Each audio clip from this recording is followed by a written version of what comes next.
heard this? And Jesus simply said, every plant that my Father has not planted will be pulled up by the roots. Leave them, they are blind guides. If a blind man leads a blind man, both will fall into a pit. Peter said, explain that to us. Are you so dull? Don't you see that whatever enters the mouth goes into the stomach and then out of the body? The things that come out of the mouth come out from the heart, and these make a man unclean. For out of our heart comes evil thoughts, murder, adultery, sexual immorality, theft, lies, slander. These are what make a man unclean. But eating with unwashed hands does not make him unclean. The word from the Lord in the house of the Lord.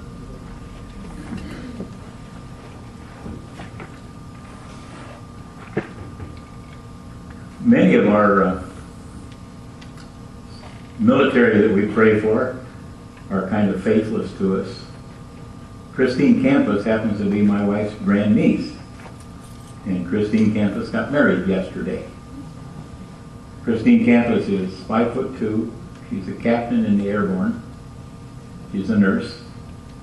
She is qualified to rappel from helicopters, to jump out of airplanes, and to command a section in the military. That's the only one I know. Isn't it amazing? Faceless people surround us. No, faces surround us. Nameless people surround us. And Paul said we're all loved by God. Don't have to be an Israelite. Don't have to be a descendant of Abram directly.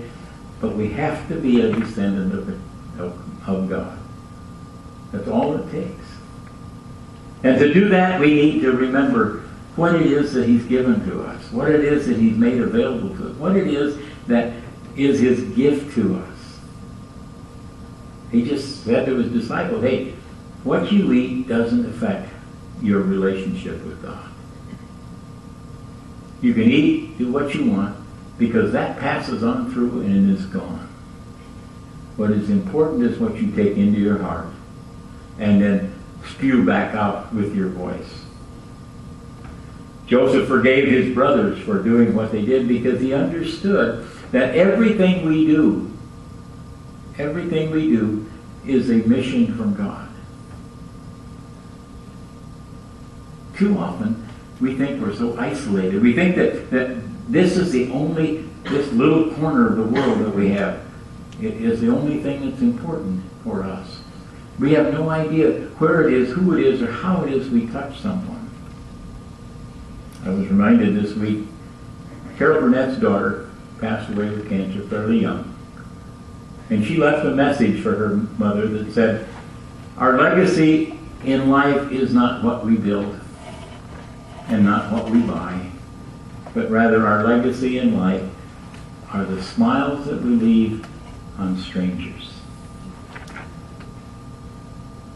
We don't have to just confine ourselves to close and intimate relationships. We don't have to be just nuclear families to put joy into the hearts of people around us.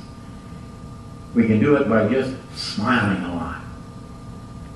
Now, I've told you before, the more you smile, the more they think you're getting away with. Just confuse them. You're not getting away with anything, smile anyway. That'll drive them crazy. Yeah.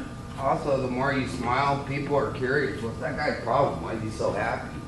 Then it brings them to you to figure out why you're walking around with that big smile on your face, and you get to share the joys of why you're smiling, and hopefully you can bring smiles to their face as well. Sorry, I'm not meaning to interrupt. But as Jesus talked to his disciples, remember that Peter had this vision of all of this stuff coming down like wrapped in a sheet. And he said, I can't eat that, and I can't eat that, and I can't eat that because they're unclean according to the Pharisees. And Jesus said, nothing my Father creates is unclean. Only those things that my Father has sown will survive, will not be plucked up and thrown away. The tares will be disposed of, burned in a fiery whatever. But to remember that as we speak is how our hearts are. It's awfully hard to think vile thoughts and speak vile things about your neighbors and not have vile reside in your heart. That's what he meant when he said the things out of your heart are what are unclean. The things that we're unwilling to forgive so that we can be cleansed. Now, if you got something that you're mad at somebody about somewhere back in your life, like the kid who tripped me when I was in 6th grade and I fell down. I don't remember who it was. No, I don't. Nobody tricked me when I was in 6th grade. I was too smart for him. Too quick to. But the wonderful thing is that we can do the things that we want to do without violating our relationship with God. We can partake of, it isn't what my cardiologist says, but I can have meat and potatoes and bread every meal, and it will not make me unclean. Because that which God has created, that which God has given us, is always clean. It's what we do with it. And the thoughts that come into our mind, the love that we have for those around us, is the gift from God. We process it in a different way. We process our thoughts in a manner not directed by God all the time. And then when we speak the unclean thoughts. I play golf with a lot of guys who sometimes speak unkindly of the Lord. When I became a pastor, I had to almost give up the game because I didn't have a vocabulary for it anymore. Now if I hit a really bad shot, I have to have one of the other guys say something for me.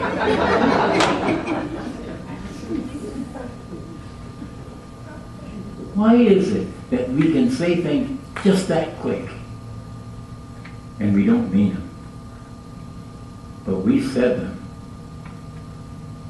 And that's pretty hard to get back once you said it. It's that angry email when you go, send, I shouldn't have done that.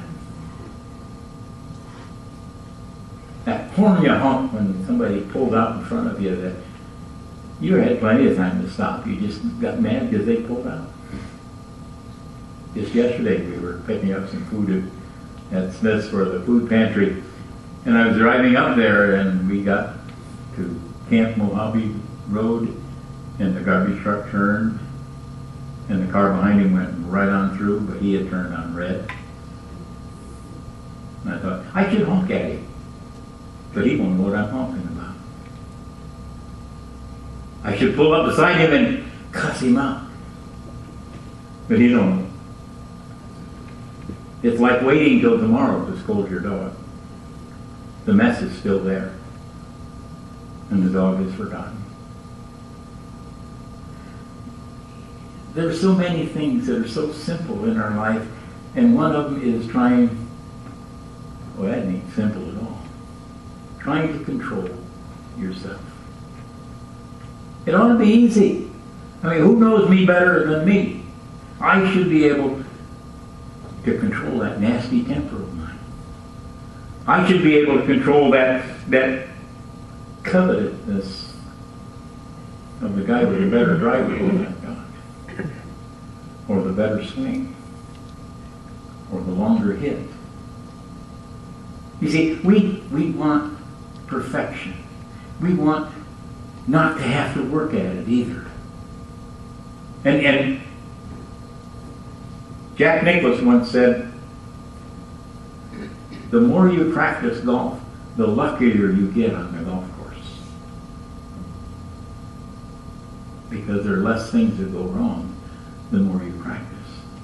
And if we as Christians practiced our religion as religiously as the professional golfers practice their game, if we worked as hard at being ready every weekend to play in a very significant, serious manner, we'd be better Christians. Most of them spend hours and hours every day practicing. And they don't always practice the things they do well.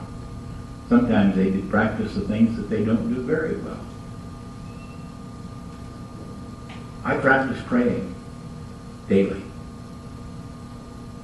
And sometimes I still don't do it very well. I don't know about you, but have you ever thought, I ought to pray, but I'm pretty mad right now, but I'll pray anyway? He doesn't hear me. He wants me ready. He wants me to practice. He wants me to prepare. He wants me to commit myself to that 1 or 2 or 3 minutes of prayer. I don't know how long you pray. But if I pray 6 minutes in one session, that's a long prayer. I get bored. I lose my train of thought. Now I can pray 3 times an hour and not get bored. But I can't pray very long. Maybe I need more practice. Maybe I need more commitment. Maybe I'm just not as good at it as I ought to be. But the wonder that I get measured on the golf course by my score. And sometimes it's pretty good. Sometimes it's really bad. Now, often it's really bad, and once in a great while it's pretty good. I trust that my relationship with God is not in that same ratio. I trust that my relationship with God is based on my commitment to making it better. Because I don't want that which is unclean to come out of my heart. I want while it's in me, I want while it's around me, I want while I have control of it to cleanse it so that I can offer back Christ's words of love to those around me. I don't want to honk my horn. I don't want to yell obscenities. I don't want to get upset because somebody cuts me off or steps in line in front of me. God gave me the whole day, the whole 24 hours to live. And every minute that I am angry, I'm not living.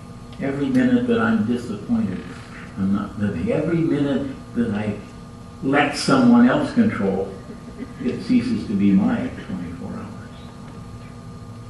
And my heart, my mind become unclean.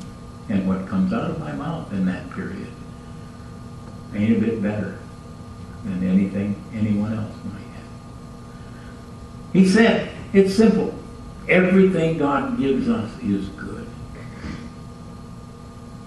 What we do with it is up to us. God gave Joseph a mission to save his family. And he was willing to understand that and willing to forgive years in prison. Not just a short stay, but years and years in prison. Because he loved his family and understood God's mission. We are family. Love one another. Don't let the good turn bad in your hearts. I forgot already what we're saying. Oh, good. 370, victory in Jesus. I like that one.